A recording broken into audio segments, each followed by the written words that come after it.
Assalamualaikum warahmatullahi wabarakatuh. Waalaikumsalam warahmatullahi wabarakatuh.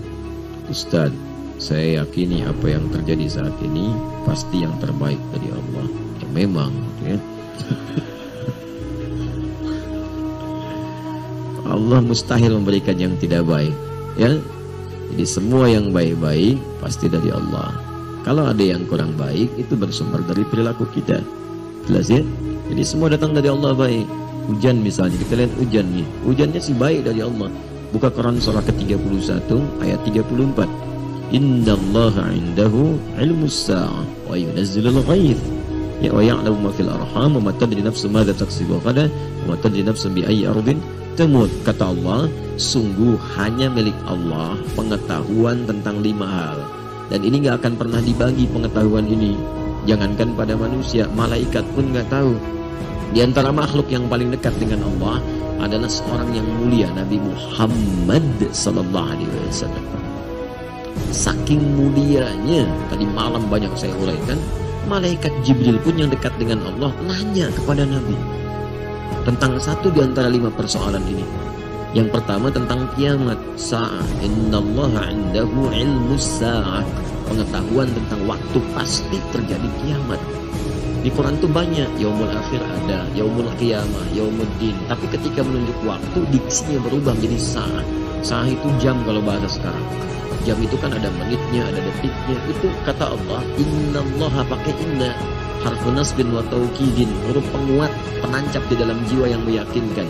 Tansibul isma, yang menguatkan apa yang akan disampaikan dari nama atau informasi yang disebutkan. Wa tarfa'ul khabara, dan mengangkat peristiwa untuk diketahui kemudian oleh kita hukumnya. Ya, mabniun 'alal fathi la mahalla lahu minal i'rabi. Yang didasarkan pada fathah, membuka, diketahui, dibuka supaya paham kita. Ya.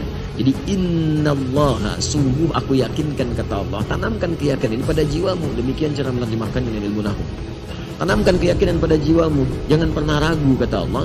Indahu ilmus sa'ah, hanya milik Allah pertama pengetahuan tentang kiamat. Kapan terjadi kiamat? Waktunya, jamnya, menitnya. Gak ada yang tahu.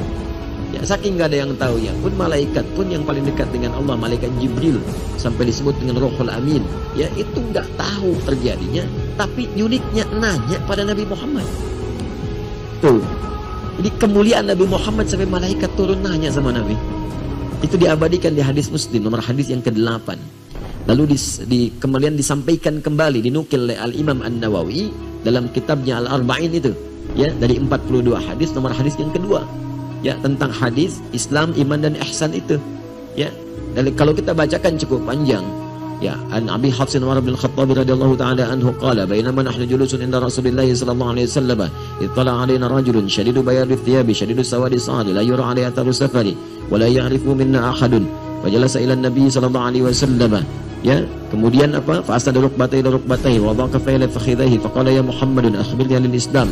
Faqala Rasulullah sallallahu alaihi wasallam, al-Islam an tashhadu an la ilaha illallah wa anna Muhammadar Rasulullah wa tuqima as-salata wa tu'ti az-zakata wa tasuma ramadhana wa tasuma ramadan tahujjal baita in istata'a ila sabila. Qala sadaqta. Ya, wa wajibna yas'aluhu fa yusaddiquhu. Wa akhbirna 'anil iman, fa akhbirna 'anil ihsan. Terakhir kemudian bertanya tentang kiamat. Ya, datang seorang laki-laki kepada Nabi sallallahu alaihi wasallam. Ya, tiba-tiba orang ini tidak kelihatan dari mana datangnya. Bagus putih bajunya, tersisir rapi rambutnya, datang kepada Nabi, tiba-tiba mengambil saf terdepan sampai lututnya berhadapan dengan lutut Nabi sallallahu alaihi wasallam. Nah, ini adab dalam menuntut ilmu. Malaikat Jibril menyamar jadi seorang penuntut ilmu, datang kepada Nabi di antara halaqah Nabi sallallahu alaihi wasallam. Kalau mau datang kepada majlis ilmu pakai pakaian yang bagus. Malaikat nyamar mau datang ke majlis ilmu, datang pakai baju yang bagus. Anda malaikat bukan datang majlis ilmu pakai kaos oblong. Ya, datang yang bagus, pakai yang baik. Kemudian datang ambil saf paling depan. Saf paling depan itu fokusnya tinggi, mic-nya mati, kedengaran tetap. Fokus tinggi. Ya, mau ngantuk tahan-tahan saf depan. Ya. Ya. Mau bikin status susah, mau selfie malu, dan ya, Anda ngambil posisi yang strategis hanya untuk urusan dunianya, memang dapat juga, cuman fokusnya nggak akan maksimal. Ya, posisi terbaik ya, dekat tembok. Nah, kena kipas angin, plek tidur aja kan. Selesai doa, sarapan pulang. Baik, datang. Dan bertanya pada Nabi tentang perkara Islam, iman, ihsan. Setelah itu nanya mata sa'ah. Sa'ah kalimatnya, kapan waktu tepatnya terjadi kiamat? Nanya. Kata Nabi, mal mas'ulu anha bi'alama minas sa'il. Yang ditanya tidak lebih tahu daripada yang bertanya. Anda kan lebih dekat dengan Allah. Tanya saya, kan?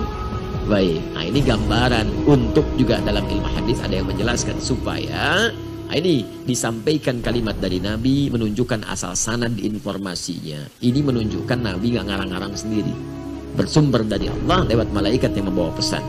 Jadi Nabi pun tidak tahu, ya, kemudian malaikat tidak tahu, hanya Allah yang tahu. Jadi kalau ada orang bikin isu tentang kiamat, gak usah didengar. Ya, kiamat terjadi tanggal sekian, bulan sekian, tahun sekian. Wah, kasihan masyarakat. Tahun 99 itu saya di Garut posisinya. Ada yang bikin isu kiamat terjadi tanggal 9, bulan 9, tahun 99. Itu sebagian pasar sepi. Toko tutup. Gak kejadian. Gak kejadian. Begitu gak terjadi, ada isu diundur tahun 2012. Tanggal 12 bulan 12 tahun 2012. Gak kejadian juga, gak akan ada. Gak akan ada. Isu-isu itu benarnya gak akan ada. Benarnya hanya Allah yang jamin. Kedua, ghaith. Ya, ghaith hak Allah. Hanya Allah yang tahu tentang kepastian pengaturan cuaca, termasuk hujan. Di sini disebut ghaith. Makanya tidak ada kepastian cuaca, yang ada perakiraan cuaca. Perkiraan cuaca karena tidak diatur oleh Allah. Tapi yang paling menarik, pertama menggunakan kalimat yunazzil, bukan yunzil. Kalau yunzil rata semua. Wa yunzilul ghaith, hujan semua. Begitu hujan semuka bumi hujan, banjir jadi laut semua. Ya, yunazzil bertahap, diatur. Ya, makanya unik hujan itu, masya Allah. Sebelah sini hujan, sananya enggak. Ya, saya pernah di Tripoli waktu lagi jalan, hujan, gerak dikit, di sini enggak, sini hujan. Jadi kita tuh lihat ini, ya Allah, Allah, masya Allah. Di sini enggak, situ hujan. Batas saja begini, jadi enggak, situ hujan. Ya. Pernah ada kejadian tuh di salah satu di Indonesia, wilayah Depok. Di rumah dia aja yang hujan, yang lain enggak. Lihat begini aja, rumah dia hujan, yang lain enggak. Ya, ada pernah kejadian begitu. Ya, kemudian ada yang rintik-rintik, ada yang keras, ya, ada yang biasa-biasa. Tapi menggunakan ghaith. Ghaith itu segala yang mengandung manfaat. Kalau kita ingin meminta manfaatnya, tambahkan ista dalam ilmu nahwu. Jadi istighatsah. Sifat yang disebut istighatsah. Istighatsah itu minta berbagai manfaat, kemuliaan. Asalnya ghaith. Jadi kata Allah, saat saya turunkan dari langit, saya bukan turunkan banjir. Saya nggak turunkan kemudian bencana, bukan yang saya turunkan air. Airnya jernih, bagus. Kalau jadi banjir, ulah tangan manusia. Karena dia tidak mengatur salurannya dengan baik. Ada yang menghambat, ada yang macam-macam. Saluran air dibikin bangunan-bangunan, saluran air ditutup. Ya air apa salahnya? Ya air itu kan cuma turun, menempati posisinya, mengalir dari tempat yang tinggi ke tempat yang rendah. Mengisi itu memberikan kesuburan tanah, kering subur, ya kan? Panas, kemarau jadi tertutup lagi, kemudian indah lagi, tumbuh bunga-bunga dan sebagainya. Jadi kalau jadi banjir, jadi macam-macam, itu semuanya kembali kepada tangan manusia. Termasuk semua ketetapan yang Allah turunkan kepada kita, itu semua isinya baik, bahkan